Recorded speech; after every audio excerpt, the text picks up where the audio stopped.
Have you ever noticed how uncomfortable it feels when someone truly looks at you? Not a quick glance, not a casual scan, but that moment when someone really sees you, your face, your expressions, your emotions, your real self. Your chest tightens, your mind races. You suddenly become aware of everything about yourself. You want to look away, to hide, to shrink, to disappear. It feels strange because you are not doing anything wrong. You are just being seen. Yet it feels like standing under a spotlight with no script, like being naked in a room you did not choose. Some people live with this feeling quietly every day. They avoid cameras. They hate mirrors. They feel exposed in conversations. They feel watched even when no one is watching. This is the psychology of people who feel overexposed when seen clearly. It is not shyness. It is not weakness. It is not antisocial behavior. It is a story written deep in the mind.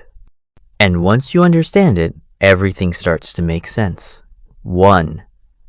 They learned that visibility was unsafe. For many people who feel overexposed, being seen once came with emotional cost. Maybe they were laughed at for their feelings. Maybe their opinions were dismissed. Maybe every mistake became a permanent label. Too sensitive, too dramatic, too weird, too much. So the brain formed a silent rule. Being seen equals being hurt. This happens during childhood, when the mind is still learning what the world is like. When emotional safety is missing, the brain does not forget. It adapts. Psychology calls this threat-based self-awareness. Instead of feeling neutral in social spaces, the mind stays alert. It scans faces. It reads tone. It overanalyzes reactions. Every look feels like a test. Every silence feels like judgment. Every question feels like exposure. So when someone looks closely, listens deeply, or tries to understand them, their nervous system reacts as if danger is near. Their body does not feel noticed. It feels unprotected. They are not afraid of people. They are afraid of what being known once did to them. 2. They have a rich inner world.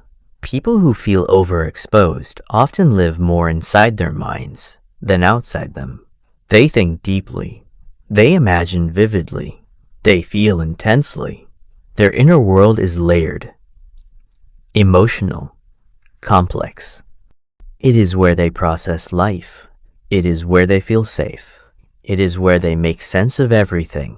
That inner space feels sacred. So when someone sees them clearly, it feels like someone stepping into a private room without knocking. Social psychology talks about boundary sensitivity. Some people have thick emotional walls. Others have delicate ones. For these people, the boundary between inner and outer is fragile. They experience identity as something that can be influenced, something that can be misunderstood, something that can be shaped by others. So exposure feels like loss of control, not because they are hiding something wrong, but because their inner world feels precious. And when it becomes visible, it feels like something intimate is being touched. 3. They experience the illusion of transparency. There is a cognitive bias called the illusion of transparency. It is the belief that others can see our inner thoughts and emotions far more than they actually can. People who feel overexposed experience this intensely. They believe their anxiety is obvious. They think their sadness is written on their face. They assume their insecurity is glowing through their skin. So every moment of attention feels magnified. A neutral look feels like analysis. A pause feels like judgment. A smile feels like evaluation. Their mind fills in the silence with imagined meaning. They are not reacting to what people are actually thinking. They are reacting to what they believe people are thinking. Because their self-awareness is high, their self-monitoring becomes exhausting. They constantly adjust. They filter. They contain. Every interaction feels like a performance they did not rehearse for. Being seen becomes mentally draining. So they choose invisibility, not because they want to be ignored, but because they want peace. 4. They learn to survive by staying undefined. Some people feel safest when they are not clearly defined. They soften their opinions. They hide parts of their personality. They blend into the background. They become adaptable, not because they lack identity, but because having a clear identity once made them a target. Psychology calls this adaptive self-concealment. It is not deception.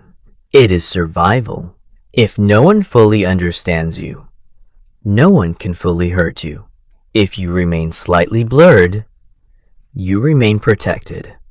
So when someone truly understands them, it feels like losing a shield. It feels like being pinned down. They fear being reduced. They fear being misinterpreted. They fear being trapped inside someone else's definition. Clarity feels dangerous, not because they dislike connection, but because they fear being frozen into a version of themselves they cannot escape. 5. Their nervous system is wired for protection. Feeling overexposed is not just a thought. It is physical. Heart rate increases. Breathing changes. Muscles tighten. The mind becomes alert. This is not exaggeration. It is the sympathetic nervous system activating. The body prepares for threat. For these people, social visibility triggers the same system that reacts to danger. Their brain does not separate emotional exposure from physical risk. So being seen feels like standing at the edge of a cliff, even when the room is safe, even when the person is kind, even when nothing bad is happening. Their body remembers something their mind cannot explain. That memory lives in sensation, not in words, not in logic, just a feeling that says hide. 6. They are deeply self-reflective. People who feel overexposed are often highly introspective. They analyze their own thoughts. They question their motives. They examine their emotions. They are used to watching themselves from the inside. So when someone else watches them, it feels unfamiliar. It feels like losing privacy. They are comfortable being the observer, not the observed. Psychology calls this high self-consciousness. It is not narcissism. It is awareness turned inward. They notice micro-changes in mood. They notice subtle reactions. They notice how they come across. So when someone else notices them, it feels like the spotlight has moved outside their control. They are no longer the narrator. They are the character. And that shift feels unsettling. So what does all of this mean? It means people who feel overexposed are not broken. They are perceptive, sensitive, aware. Their mind learned to protect something delicate. Their discomfort is not about others. It is about safety. It is about control. It is about protecting the inner self from being misunderstood, dismissed, or reshaped. Ironically, these are often the same people who crave deep connection. They want to be known, but only in a way that feels gentle, respectful, safe. They do not fear being seen. They fear being seen without care. Understanding this changes everything. You stop forcing yourself to perform. You stop judging your reactions. You stop thinking something is wrong with you. Instead, you begin working with your nervous system. You choose environments that feel calm. You build relationships slowly. You allow visibility in layers. You learn that being seen does not always lead to harm.